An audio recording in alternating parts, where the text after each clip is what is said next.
Today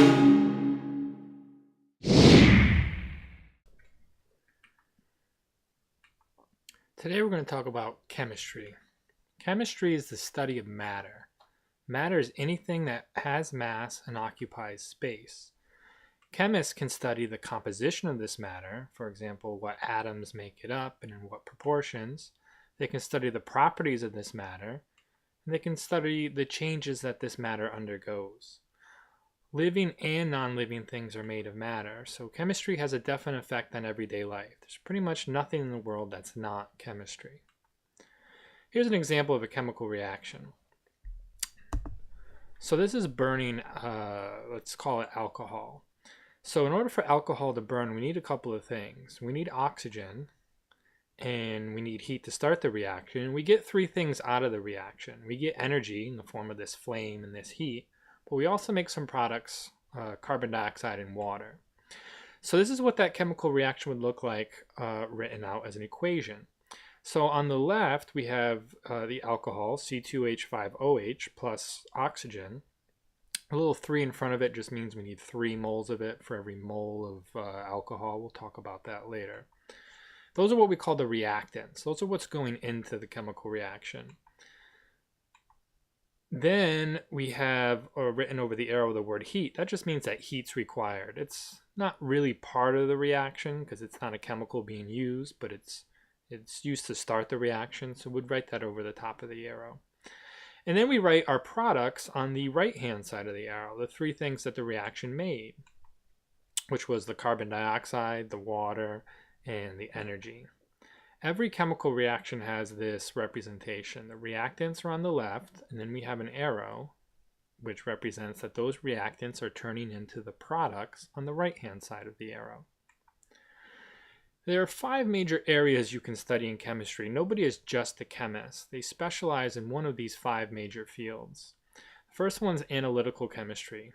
An analytical chemist is concerned with the composition of substances, what makes them up. Number 2 is inorganic chemistry.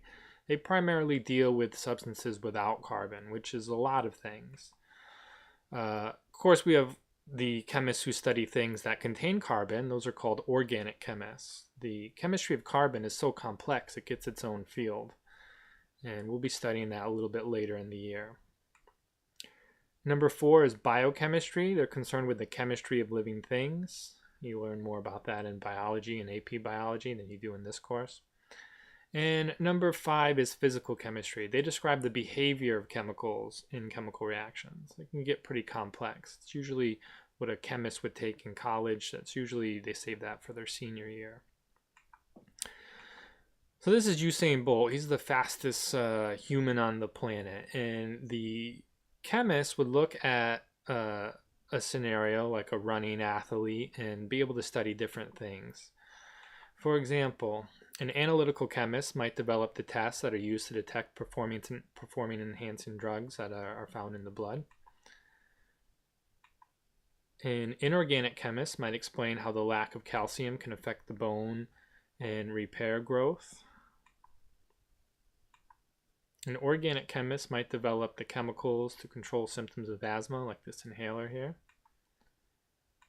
A biochemist might study how the energy used for contraction of muscles is produced and stored in the cells and in the organelles, like the mitochondria. And the physical chemist might study factors that affect breathing rates during exercise. In the world of chemistry, there's pure chemistry and applied chemistry. We'll be studying both in this course. Pure chemistry is gathering knowledge for the sake of knowledge. For example, knowing carbon has 6 protons in and of itself doesn't do much good for anybody, but once we know that there's 6 protons, we can learn more about carbon and the chemistry of carbon because of those 6 protons. And then we also have applied chemistry. This is using chemistry to attain a certain goal or solve problems. So it takes what we learn from the pure chemistry and apply it to some sort of a technological solution. For example, nylon is an example of applied chemistry.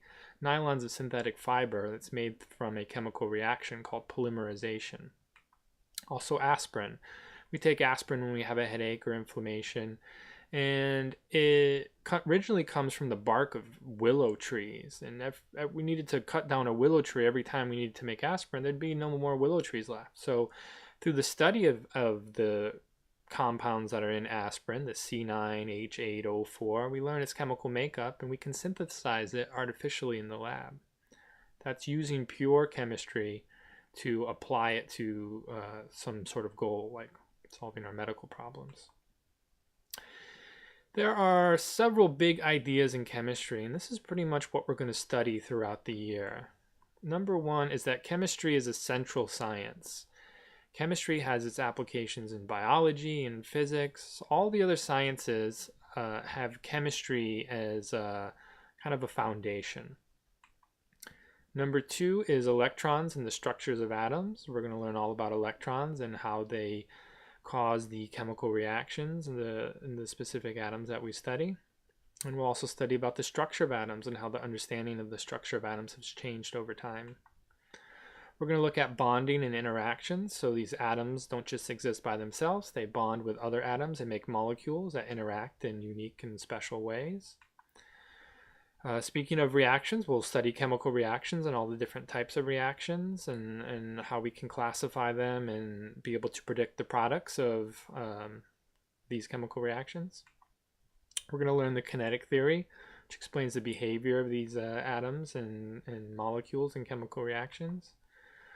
We're going to look at the mole and we're going to learn how to quantify matter. Chemistry is a quantifiable science. We need to measure carefully and understand the amounts that are going in and out of these chemical reactions. We're going to look at matter and energy, what matter is made up, the different forms that matter can take place, and how energy changes in the course of reactions. And we're going to look at carbon chemistry, organic chemistry, and the applications of that. So let's wrap things up here. So chemistry is the study of matter and the changes that it undergoes.